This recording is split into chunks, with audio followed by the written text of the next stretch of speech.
Coulomb's law for the electric force. Thanks for watching this video and don't forget to like, subscribe to the channel and activate the notifications. It is very important to the continuity of this channel. The French physicist Charles Augustin Coulomb, using a torsion balance of his own invention, established the fundamental law of electric force between two stationary charged particles. On the basis of his experiments, he concluded that an electric force has the following properties. It is attractive if the charges are of opposite sign and repulsive if the charges have the same sign.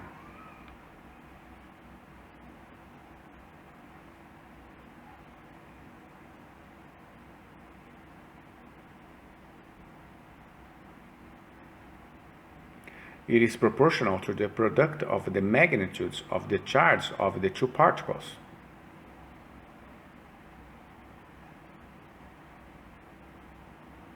It is directed along a line joining the two particles and is inversely proportional to the square of the separation distance d between them. In 1785, using the results from his experimentation on charged objects, Charles deCoulomb summarized his conclusions about the electrostatic force. This force is also known as the Coulomb force or Coulomb's law. Mathematically, we can write the Coulomb's law as follows. K is the constant of proportionality and is known as the electrostatic constant or Coulomb's constant.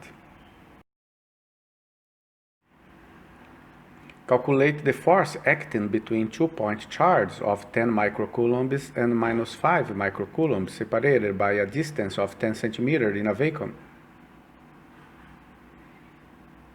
According to Newton's third law, the force on the 10 microcoulombs charge is the same as the minus 5 microcoulombs. Being of opposite signs, the two charges attract one another.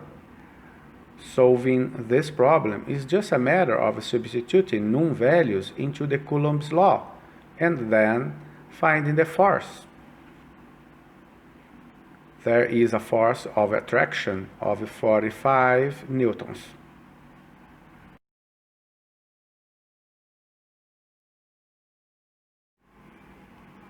The figure below shows two charged spheres. The two spheres momentarily touch, then return to their original positions. Calculate the electrostatic force acting on the two metal spheres. When a sphere with a negative charge momentarily touches a sphere with a positive charge, then 1.5 microcoulombs of negative charge from the first sphere neutralizes the 1.5 microcoulombs of positive charge on the second sphere. In other words, electrons have been transferred from the negative spheres to the positive sphere.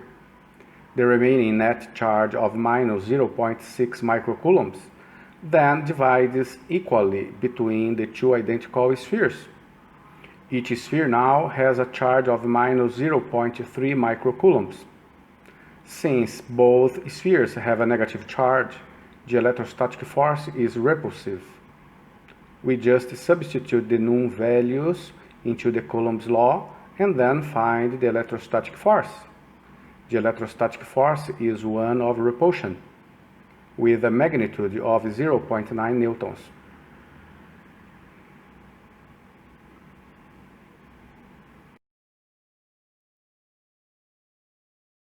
So far in this video, we have studied Coulomb's law and applied the equation to calculate the magnitude of the electrostatic force that one charged particle exerts on another.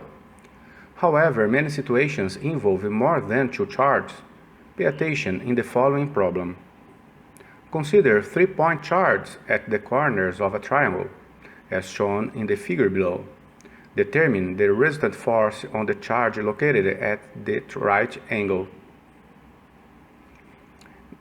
The electrostatic force of sphere A on sphere B is a force of attraction directed from charge B toward charge A.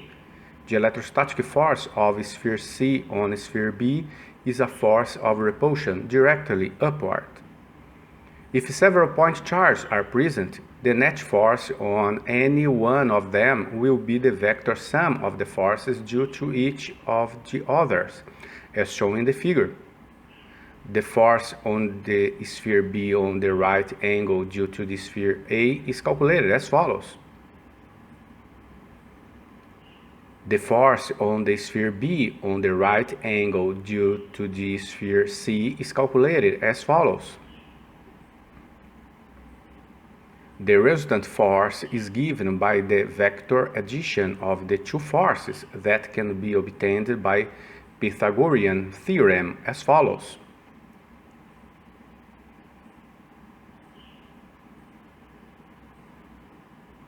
The direction of the resultant force can be calculated using trigonometry.